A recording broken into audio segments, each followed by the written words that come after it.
আছেন, সকলের সুস্বাস্থ্য কামনা করছি। প্রথমে আমি আমাদের সংগঠনের সভাপতি ও প্রতিষ্ঠাতা মোহাম্মদ সাদাত হাসান ভাইকে তার আসনটি গ্রহণ করার জন্য অনুরোধ করছি।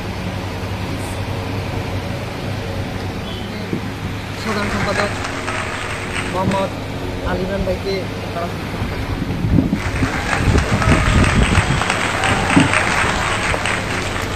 পানিতে আছে ক্ষুদ্র ক্ষুদ্র কণার বিভিন্ন জল, এরই মাঝে গঠিত সমুদ্র। তো আমাদের ক্ষুদ্র ক্ষুদ্র যেই প্রয়াস আছে সেটা দিয়ে আমরা আমাদের সংগঠনকে সামনে অগ্রসর করবো ইনশাল্লাহ। আমরা চাই আমাদের সংগঠনের সকল সদস্যবৃন্দ একত্রিত হয়ে আমাদের এই প্রাণের সংগঠনকে সামনে নিয়ে যান, এই আশায় এই প্রত্যাশা করছি সকলের কাছে। এবং সকলকে আবারও অভিনন্দন জানাচ্ছি। অনেক দূর দূরান্ত থেকে আপনারা এই আমাদের আলোচনা সভা প্রতি সবাই এসে আমাদের আলোচনা সভাকে সাফল্যমণ্ডিত করেছেন। সকলকে জানাই সাধুবাদ ও আন্তরিক অভিনন্দন। তো এ পর্যায়ে আমাদের সংগঠন সম্পর্কে কিছু আলোচনা ও বক্তব্য রাখছেন মোহাম্মদ খান্না, ম্যানেজার কারিগর রংধু রেস্টুরেন্ট। অন্যের উপকারে নাই যার মন কেবলে মানুষ তারে পশু সেই। অতএব আমরা যারা শিক্ষিত সমাজ আছি, আমরা চাই যারা সমাজে অসহায় এবং হতদরিদ্র মানুষ তাদের পাশে দাঁড়ানো। ঠিক আপনারা এমন এক সময় এমন একটা সংগঠন প্রতিষ্ঠা করেছেন যারা সবসময় মানুষের পাশে দাঁড়ান, মানুষের বিপদে আসেন। এই জন্য আপনাদেরকে জানাতে স্বাগত। তো আমি আব্দুল হান্নান রংধুর ম্যানেজার, আমিও আপনাদের সাথে একজন সদস্য হতে চাই। আপনাদের হাতে হাত মিলিয়ে আমিও মানুষের সেবায় আসতে চাই। যারা আপনাকে পাশে রাখা প্রয়োজন অবশ্যই আমাকে অবহিত করবেন ইনশাল্লাহ। আমি যে কোনো স্থানে থাকি না কেন আপনাদের সাথে অবশ্যই সহযোগিতা করবো এবং দরিদ্র মানুষের পাশে দাঁড়িয়ে মানুষকে সেবা করার জন্য আমি মানসিকভাবে প্রস্তুত নিব ইনশাআল্লাহ। তো আপনাদের সামনে বাংলাদেশ তরুণ দাতা প্রজন্ম সংগঠনের আলোচনা সভার সংক্ষিপ্ত বক্তব্য নিয়ে আসছেন সহসাধারণ সম্পাদক মোহাম্মদ সুজন। আপনাদের পক্ষে 100 টাকা করে দেওয়া, মাসিকভাবে দেওয়া এটা সম্ভব, এটা ওরকম কিছু না। কিন্তু ওই পরিমাণ অর্থের পাশাপাশি আমি আশা করি যে আপনারা সবাই আমাদের পাশে থাকবেন। সংগঠনের দ্বারা আমরা চাই সমাজে যারা হতদরিদ্র যারা মানুষ আছে তাদেরকে সাহায্য করা। আপনার এই সমাজে এরকম মানুষ আছে যারা কখনো কারো কাছে কোনো কিছু চাইতেও পারে না, বলতেও পারে না, মানে নিজের পরিস্থিতি কখনো প্রকাশ করতে পারে না। আমরা ওইসব পরিবারকে চিহ্নিত করে তাদেরকে সাহায্য করব। আবার এরকম অনেক সংগঠন আছে অল্প কিছু সাহায্য করে ফেসবুকে অনেক শো আপ করে। আসলে হাদিসে তো এরকম আছে যে আপনি এরকমভাবে দান করুন যাতে আপনার ডান হাত দান করলে বাম হাত যেন না জানতে পারে। আর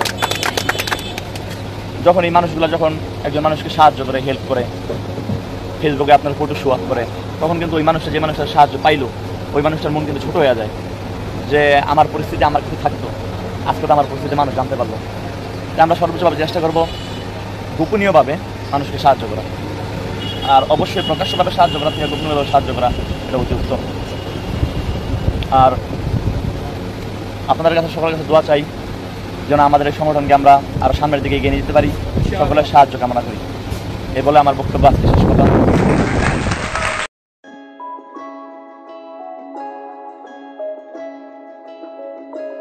এ পর্যায়ে বক্তব্য নিয়ে আসছেন আমাদের রংধু রেস্টুরেন্ট ক্যাফের স্বনামধন্য চেয়ারম্যান মোহাম্মদ ফারুক হোসেন। আমি মোহাম্মদ ফারুক হোসেন, আমি